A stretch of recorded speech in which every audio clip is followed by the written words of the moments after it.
আজকে বাংলাদেশের জন্য একটা ঐতিহাসিক দিন। আজকে বাংলাদেশের মাটিতে ন্যায় বিচার প্রতিষ্ঠার শ্রেষ্ঠ ঘটনা ঘটেছে।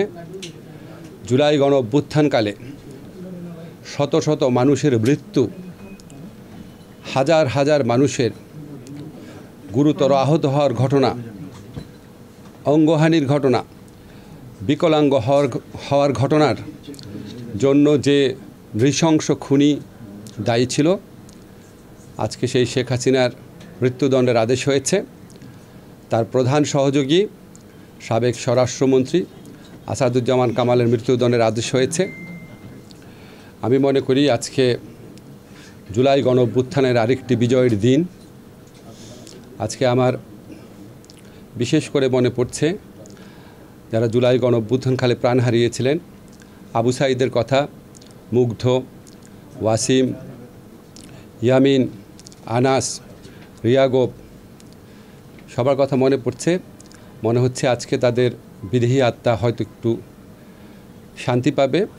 আজকে তাদের শোক সন্তস্ত পরিবারের কথা মনে পড়ছে। হয়তো এই রায়ের মধ্যে দিয়ে তারা সামান্য হলেও সান্ত্বনা পাবেন। ব্যক্তিগতভাবে আমি এই রায়ে সন্তুষ্ট, কিন্তু আমি বিস্মিত না। আর শেখ হাসিনা এবং তার সহযোগীদের মানবতা বিরোধী অপরাধের যে তাজা, অকাট্য, জোরালো, বিস্তৃত প্রমাণ রয়েছে, তাতে পৃথিবীর যে কোনো আদালতে বিচার হলেই তার সর্বোচ্চ শাস্তি হওয়ার কথা। আমি আজকে আরেকটা কথা বলতে চাই, সেটা হচ্ছে আমরা শেখ হাসিনারকে দেশে প্রত্যর্পণের জন্য, এক্সট্রাডিশনের জন্য ভারতের কাছে আবার চিঠি লিখব।